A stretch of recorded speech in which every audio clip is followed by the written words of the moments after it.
Ben, Zoey, great to see you. Good to see you. Where do we begin with the politician? It's wherever you want. You're in charge. All right. Well, look, let's start with there's one bit in the first episode which is like it just cracked me up where they're talking about the hashtags that you're going to use on your Instagram. And it was "Wish I Was Here," "Yummy," and heart emoji. I thought like. What I love about the show, amongst many things, is it completely skewers and satirizes our use of social media. What are the things that you see that go, oh God, that grind your gears? I think when people are on social media and they are like talking about how filterless they're being and how authentic they're being, but commenting on it by saying like, this is the real me and this is like, look, this is me without makeup. Yeah, and it's like the earnesty, the like really, really overly earnest. Yeah, the need to comment on how honest you're being, I feel like kind of negates the honesty. It's counterproductive. Yeah. Yeah, and also just, I don't know, a lot of naked people. I don't need so many naked people.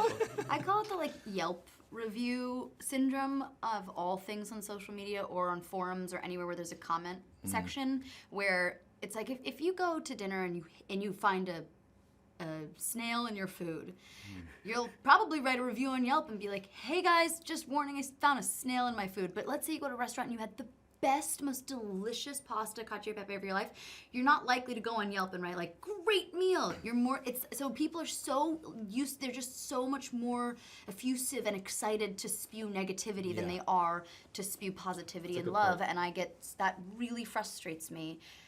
True, and if you found a snail in your food in France, of course, that's a delicacy, so that would be... That would be positive, that would be deliberate. It wouldn't be like the frog in the Pret à manger stuff. Ben, if you were president of your school, roll back the years, what would your first policy be? What would you be your big thing? We all have to watch the entire library of Harry Potter films so that we can appreciate Emma Watson's early work. I would say, if I was in a school that wasn't already focused in the arts or wasn't giving enough funding or faculty or focus on the arts, I would make sure that that was getting the proper attention. And pizza on Fridays.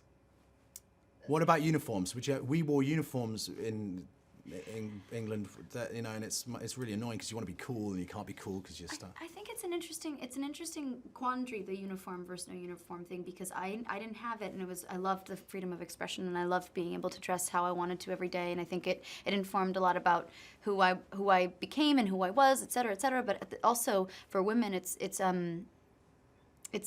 tricky. It would be really, even in the workplace, I think it would behoove us to have a uniform, because it's like for women you're either too sexy, you're not sexy enough, or you're wrong, you're always wrong, and there's always something that you could be. So I don't know, it's a weird.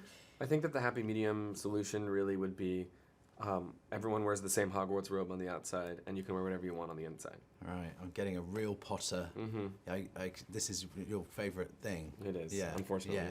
Do you still watch the movies now? Do you save them for Christmas? Is there a time of year that you? In his trailer while we were shooting The Politician, he was always watching a Harry Potter movie, to the point where I had to ask him if there is a Harry Potter channel he knows about that I don't know about, because he did not. No, have I just always get lucky. I always flip it on and somebody's always showing one of the movies. Yeah. Well, there's like 12 of them, so you're fine. Yeah, they're combined like 3 days of material. Yeah. You've got to get to platform 9 3/4 while you're here. What do you mean? At King's Cross, the train station in London. That platform exists? Yeah, it's like it doesn't. The train doesn't. You can't go. The Hogwarts Express doesn't pull up, but the platform is there, and you can have a photo of you. I think you can have a photo of you like holding on. What are they? Is it like luggage? A trolley cart with the scarf going in the background. You can do all that, I think. Why are we still sitting here? Do you want to go take a field trip, guys? I flew here just to see the play when it first came out. Really? Yes, and now I've seen it 4 times. But anyway, enough about Harry Potter. Yeah. All right, what else have we got on here? I wasn't going to ask because I thought you'd be asked all day about Gwyneth Paltrow. But you are.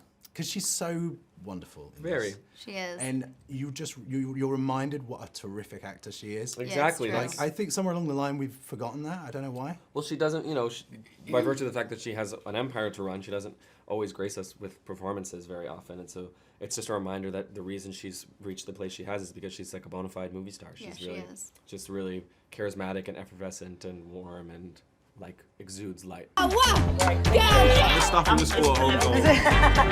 No!